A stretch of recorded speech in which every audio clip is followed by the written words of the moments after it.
It's the Wine Country Saturday Soundtrack Podcast. You know, on Saturdays, we play fun music and we feature great information at 993thevine.com with me, Big Rick Stewart, and music from my time at Live 105 and at KFOG. We also mix in some stories that I find kind of interesting, whether it's local music or food or tech or just kind of some cool things I think you ought to know about.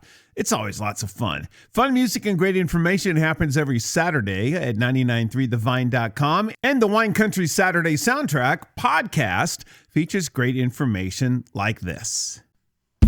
Hey, I'm Big Rick Stewart. It's the Wine Country Saturday Soundtrack. Fun music and great information. Got some great information for you music fans, especially if you are a Foo Fighters fan. They're on this big world tour. They're all over the place, and they've just announced some dates for next year in the U.S. They're going to be going kind of like east to west.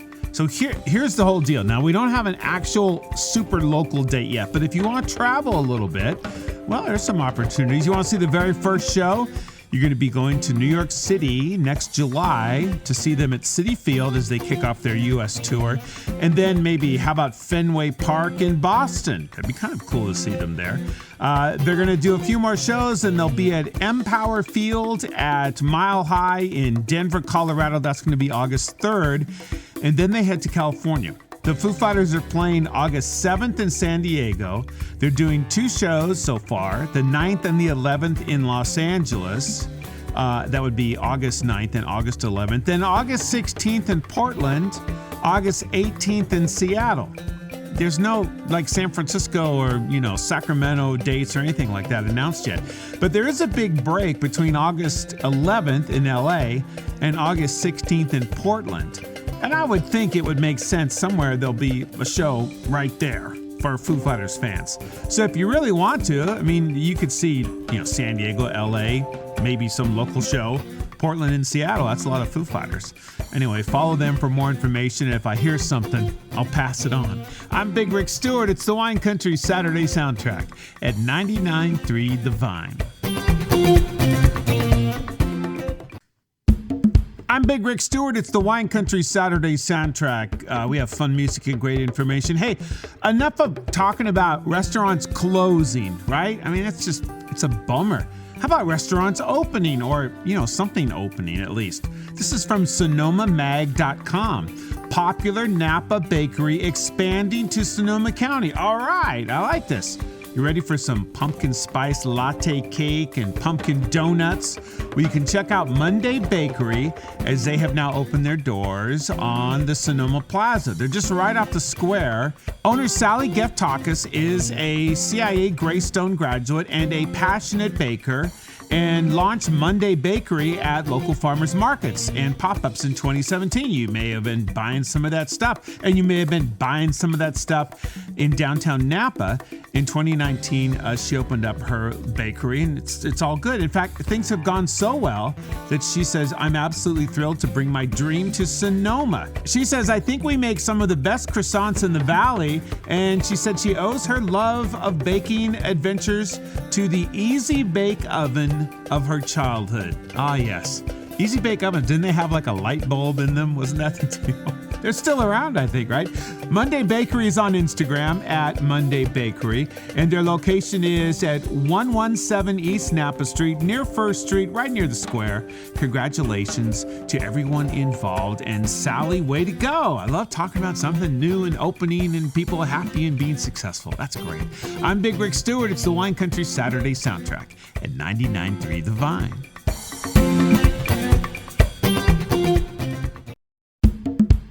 I'm Big Rick Stewart. It's the Wine Country Saturday Soundtrack. Thanks for hanging out with me today. Fun music and great information. Useful information. Maybe not like really important information, but I don't know. On the other hand, how to pair wine and Halloween candy could be very important information. I love that like Halloween candy goes on sale. I don't know what, in like July or something. like you're going to not eat the candy. You're going to have to rebuy that candy 3 or 4 times, right? It doesn't have to be Halloween candy. You could do this year-round, I guess.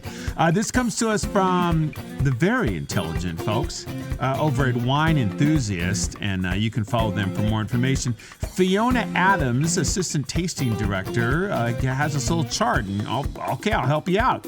According to Fiona Adams, M&Ms pair perfectly with some Pinot Noir or Gamay. Okay, I like that. I shouldn't get into like the peanut M&Ms or differentiation, but whatever. Hershey's Special Dark and Zinfandel. Oh, that sounds really good to me. How about Snickers? You have to break out the French wine for the Sauterne for some Snickers bars pairing. Starburst, kind of like sour, get your mouth all watering. She says try some off-dry Riesling. Here's one to try. How about Reese's Peanut Butter Cups with some dry sherry wine? If I get this Spanish pronunciation correct, it would be Amontillado or other dry sherry. And finally, the somewhat controversial candy corn. Personally, not a fan, but whatever. Some sparkling Riesling, some Prosecco or whatever. There you go. Thank you, Wine Enthusiasts, for helping us drink more wine with Halloween candy. I think we have to, now experiment and make sure to try all these variations out. I'm Big Rick Stewart. It's the Wine Country Saturday soundtrack at 99.3 The Vine. It's the Wine Country Saturday soundtrack. I'm Big Rick Stewart. I love this time of year. I mean, it's awesome. Hopefully, the baseball team that we like is in the playoffs. For me personally, not so much this year, but that's okay. But the weather is great. And it's that time between, when school is back in and before the winter storms hit. So if you want to go to Tahoe, it's a great time to go to Tahoe, of course, but you can't go snow skiing yet. But when can you go snow skiing? I'm so glad you asked, because I have some dates for you. Tahoe Ski Resort's anticipated opening dates for the 23-24 ski season. Are you ready? Now, that super high elevation Mount Rose, they're hoping for November 9th, and Mammoth Mountain, November 10th. All right, so those are the first 2 on the list that I'm looking at. November 17th, you're going to be able to check out Boreal, hopefully, Heavenly, and North Star. November 22nd, Palisades Tahoe, formerly known as Squaw Valley. And then on the 24th, Sugar Bowl.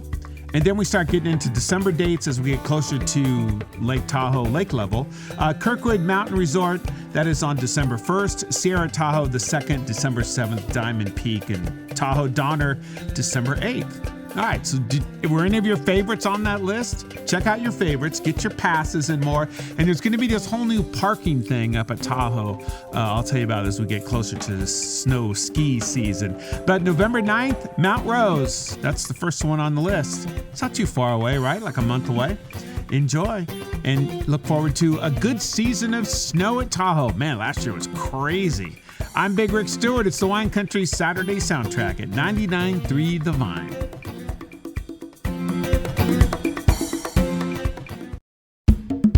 It's the Wine Country Saturday soundtrack. I'm Big Rick Stewart. I apologize in advance for 2 things. One, I kind of didn't realize that this whole thing was like basically an advertisement. And 2, that it's disgusting. All right, so I apologize in advance. But when I first read about this, I thought, oh, that's kind of interesting. Okay, and it is kind of interesting. This is from Outkick.com. They say Buffalo Bills fans will do anything quarterback Josh Allen tells them to do, even if it's completely disgusting. Yes, the quarterback of the Bills, he's a really good quarterback. He's amazing. The 2-time Pro Bowl quarterback has teamed up with Pepsi, and they've got this new drink, and people in Buffalo, they are drinking it, and they're on social media. They're going crazy. And it's called Buffalo Pepsi. Are you ready? Now, I like Pepsi. It's all good. Here's the recipe. Oh my gosh. 12 ounces of Pepsi into a glass with ice. Add 1 tablespoon of buffalo sauce. Oh man. Stir with a celery stick. Optional, add blue cheese crumble to the rim, to make it even more disgusting. And then enjoy. And I don't know about this.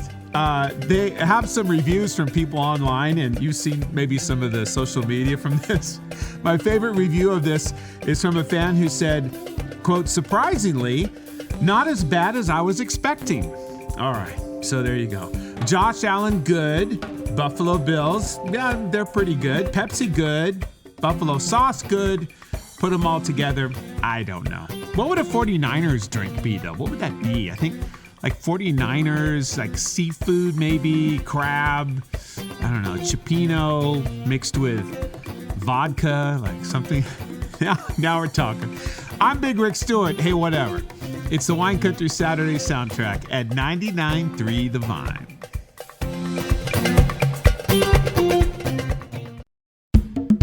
The Wine Country Saturday soundtrack. Oh, we're back on a Saturday. It's very awesome, right?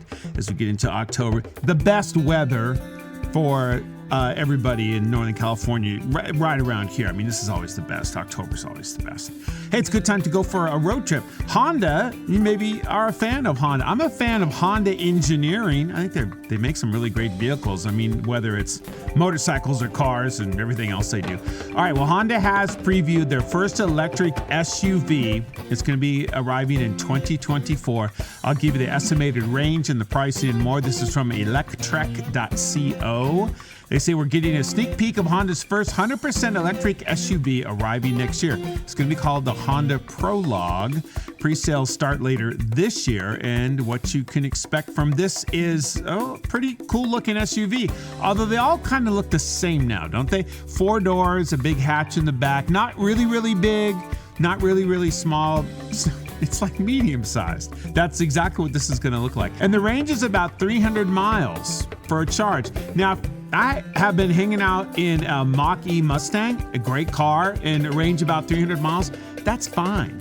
There's so many charging stations all around California that no matter which way you go, you'll be able to find somewhere to charge, and lots of times those fast chargers and more. So 300 miles is very doable. You don't need like a whole lot more than that. Plus, if you can charge at home, it's not a problem. So the Honda Prologue is coming. It's going to cost you probably in the mid $35,000 range. This is a pretty good deal. So get in line and check it out. And yeah, they'll have a few different variations as far as trim levels and different technologies and more. All right. I like it. More choices, the better. I'm Big Rick Stewart. It's the Wine Country Saturday soundtrack at 99.3 The Vine. Well, those are some stories that I have featured on the Wine Country Saturday soundtrack. Tune in at 8 a.m. every Saturday at 993thevine.com. I'm Big Rick Stewart here. Music from my days at Live 105 and KFOG, some current songs, lots of surprises and more. It's always lots of fun. We have a 10 at 10, a Beatles brunch at noon. It happens all day. The Wine Country Saturday soundtrack and the Wine Country Saturday soundtrack podcast. Tell your friends, and thanks for listening to this podcast, and thanks for checking out 993thevine.com.